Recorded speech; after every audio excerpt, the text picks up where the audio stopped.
నా పేరు doctor SC Sanjeeva Reddy, lecturer in Telugu, government degree college, Erraguntla, YSR Kadapa district.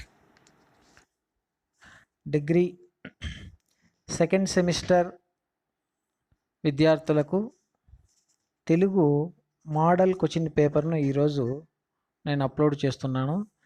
ఈ మోడల్ క్వశ్చన్ పేపర్ మీరు జాగ్రత్తగా చూసి ఏ విధంగా ప్రిపేర్ కావాలి, పరీక్షల్లో మంచి మార్కులు ఏ విధంగా సాధించాలో మీరు దీన్ని చూసి ప్రిపేర్ కావాల్సిందిగా కోరుతూ ఉన్నాను.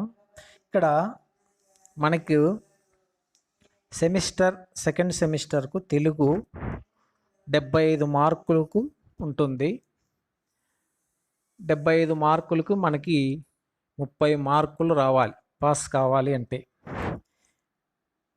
75 మార్కుల్లో క్వశ్చన్ పేపర్ను 2 పార్ట్స్గా తీసుకుంటే ఫస్ట్ పార్ట్లో 8 క్వశ్చన్స్ ఇస్తాడు.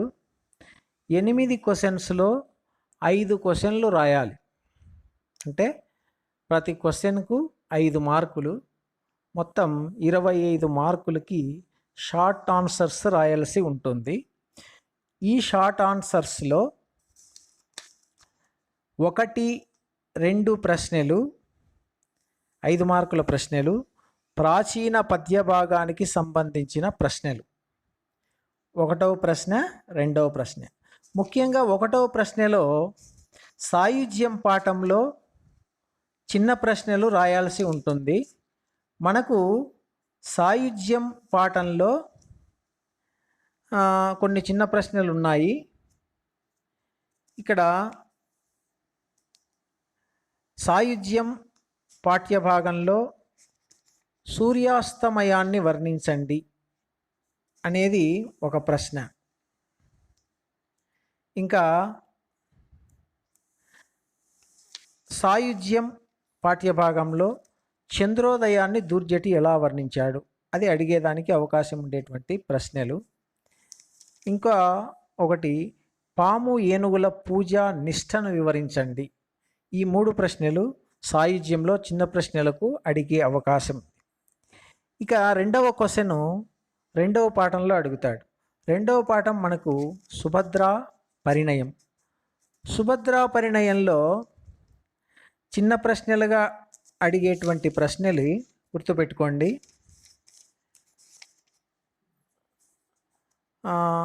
సుభద్రను అత్తవారింటికి ఏ విధంగా సాగనంపారు? Important question. సుభద్రను అత్తవారింటికి ఏ విధంగా సాగనంపారు? ఆ ప్రశ్న మీరు బాగా నేర్చుకోవాలి. ఇంకొకటి, సుభద్ర పరిణయం పాఠ్యభాగంలో పెళ్లి జరిగిన విధం, సుభద్ర అర్జునుల పెళ్లి జరిగిన విధం, ఆ క్వశ్చన్ చూసుకోవాల్సి ఉంటుంది. అవి ప్రాచీన పద్య భాగంలో 1, 2 ప్రశ్నలు. ఇక 3, 4 ప్రశ్నలు సందర్భాలు అడిగేటువంటి ప్రశ్నలు. సందర్భాలు, ఈ సందర్భాలు 3వ సందర్భంలో ప్రాచీన పద్య భాగంలో ఒక సందర్భం, ఆధునిక పద్య భాగంలో 3వ ప్రశ్నలో ప్రాచీన పద్య భాగంలో 2 సందర్భాలు ఇస్తాడు, 2 రాయాలి.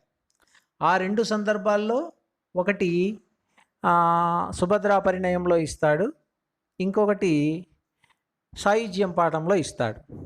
అవి 2 సందర్భాలు రాయాలి, 5 మార్కులు. 4వ ప్రశ్నకు కూడా సందర్భాలే.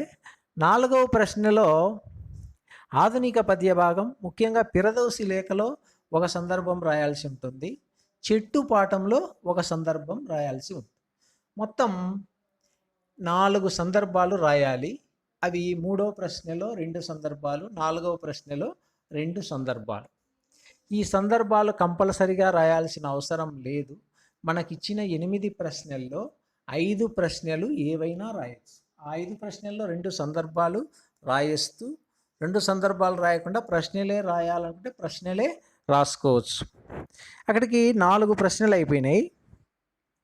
ఇంకా 5, 6 ప్రశ్నలు చిన్న ప్రశ్నల్లో గద్య భాగానికి సంబంధించినటువంటి చిన్న ప్రశ్నలు.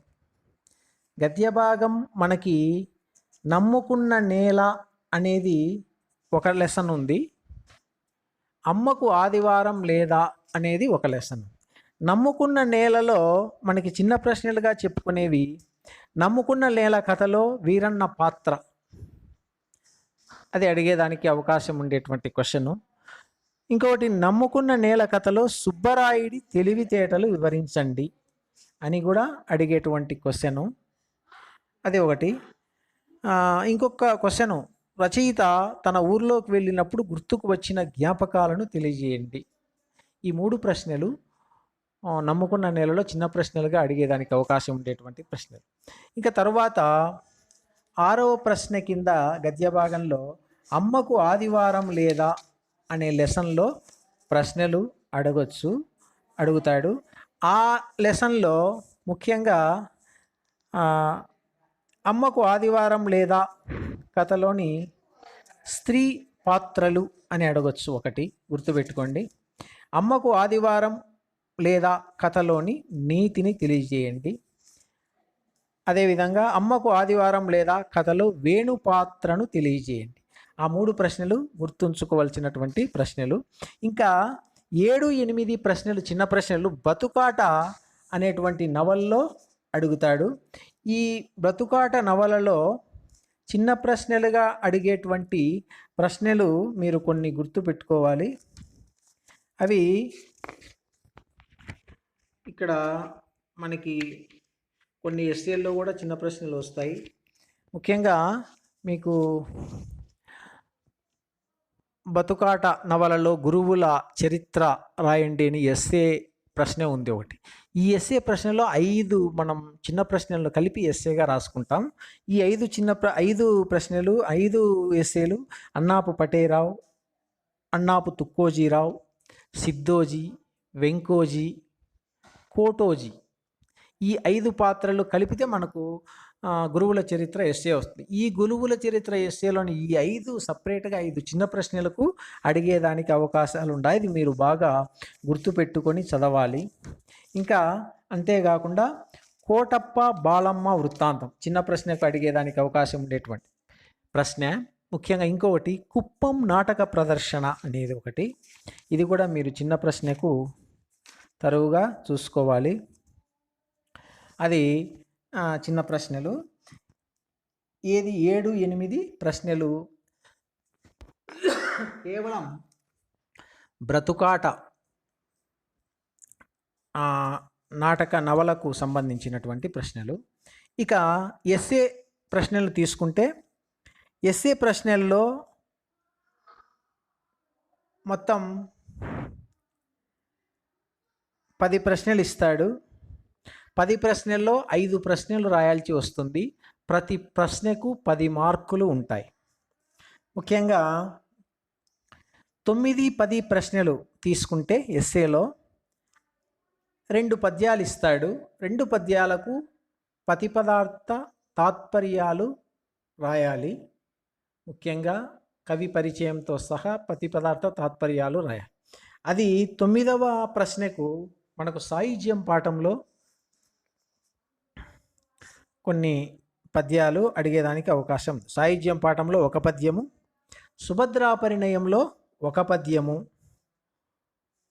ప్రతిపదార్థానికి అడిగేటువంటి పద్యాలు. దీనికి 10 మార్కులు ఉంటుంది. ముఖ్యంగా సాయుజ్యంలో త్రేతాయుగంబున నొక్క అనే పద్యం, ఇంకొకటి ఎక్కడి దుర్మధుండో అనే పద్యం, తర్వాత అత్సపు నీలవర్ణ దుషదావళి అనే పద్యం, ఉనికి శిలోచ్చయంబు అనే పద్యం. ఇవి మీరు తరువుగా చూసుకోవాల్సినటువంటి పద్యాలు. అది సాయుజ్యం పాఠంలో. ఇంకొక పద్యం ఉదయగ్రావము పానవట్టము అనే పద్యం. ఇది సాయుజ్యంలో. 10వ ప్రశ్న కింద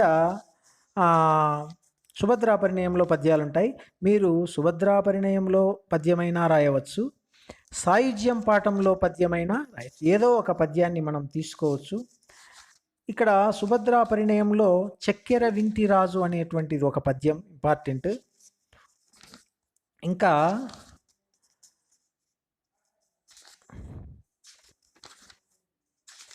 ఆ పద్యం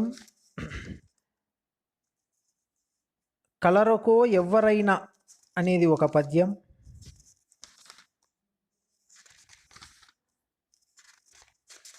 ఈ 2 పద్యాలు. ఇంకొకటి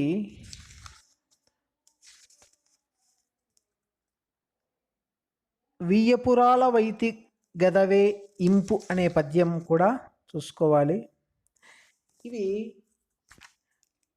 పద్యానికి సంబంధించినటువంటివి 9, 10 ప్రశ్నలు. 11, 12 ప్రశ్నల్లో 11, 12 ప్రాచీన పద్య భాగానికి సంబంధించిన ఎస్సే క్వశ్చన్లు. వీటిలో సాహిత్యం పాఠంలో ఒక ప్రశ్న ఉంటుంది, సుభద్రా పరిణయంలో ఒక ప్రశ్న ఉంటుంది. మీరు రెండిట్లో ఏదో ఒక ప్రశ్న రాయాల్సి ఉంటుంది. 11వ క్వశ్చన్కి సాహిత్యంలో ఎస్సే సాహిత్యం పాము ఏనుగుల శివ పూజ విధానాన్ని వివరించండి, లేదా సాహిత్యం పాఠ్యభాగ సారాంశాన్ని వివరించండి అని రాయవచ్చు. లేదా సాహిత్యం పాఠం ఆధారంగా దుర్జటి కవితా విశేషాలను వివరించండి అని రాయవచ్చు. 12వ క్వశ్చన్కు సుభద్రా పరిణయంలో పెద్ద ప్రశ్న, సుభద్రా పరిణయం పాఠ్యభాగ సారాంశమును వివరించండి అని ప్రశ్న అడిగేదానికి అవకాశం ఉంది. 13, 14 ప్రశ్నలు ఆధునిక పద్యంలో. ముఖ్యంగా 13వ ప్రశ్న పిరదౌసి లేఖ సారాంశమును వివరించండి. 14వ ప్రశ్నకు చెట్టు ఖండిక పాఠ్యభాగ సారాంశమును వివరించండి. 15 ప్రశ్నలు 15, 16 గద్య భాగానికి సంబంధించిన ప్రశ్నలు. ముఖ్యంగా 15వ ప్రశ్న నమ్ముకున్న నేల పాఠ్యభాగ సారాంశమును వివరించండి, లేదా నమ్ముకున్న నేలలో గ్రామీణ వాతావరణాన్ని వివరించండి. 16వ పద్యంలో 16వ ప్రశ్న అమ్మకు ఆదివారం లేదా పాఠ్యభాగ సారాంశమును వివరించండి. 16వ ప్రశ్నకు అడిగేదానికి అవకాశం ఉండేటువంటి ప్రశ్నలు. ఇక 17, 18 ప్రశ్నలు. ముఖ్యంగా 2 ప్రశ్నలు, రెండిట్లో ఏదో ఒక ప్రశ్న రాయాలి. 2 కూడా బతుకాట నవలకు సంబంధించినటువంటి ప్రశ్నలు. ముఖ్యంగా బతుకాట నవలలో కొన్ని ప్రశ్నలు ముఖ్యంగా మీరు తెలుసుకోవాల్సినటువంటివి. బతుకాట నవలలో వెంకోజీ పాత్రను వివరించండి, పెద్ద ప్రశ్నకు అడిగేటువంటి. 2 బతుకాట నవలలో సిద్ధోజీ పాత్రను వివరించండి. బతుకాట నవల కళాకారుల జీవన విధానం వివరించండి. బ్రతుకాట నవల్లో గురువుల చరిత్రను వివరించండి. బ్రతుకాట నవల నామౌచిత్యాన్ని వివరించండి. అంటే బతుకాట నవలకు నాటకానికి బతుకాట నవలకి ఈ బతుకాట అని పేరు పెట్టడానికి గల కారణాలు ఏమిటివి అనే ప్రశ్న. ఈ 5 ప్రశ్నలు మీరు తరోగా చూసుకుంటే కనీసం మీకు 2 ప్రశ్నలు వచ్చేదానికి అవకాశం ఉంది. ఈ విధంగా మనం మొత్తం 75 మార్కులకి ఈ క్వశ్చన్ పేపర్ మోడల్ పేపర్ ఉంటుంది. ముఖ్యంగా మీరు 1, 2 పాఠం ప్రాచీన పద్య భాగంలో 1, 2 పాఠాలు మాత్రమే పూర్తిగా చదివినా మీకు 40 మార్కులు వచ్చేదానికి అవకాశం ఉంది.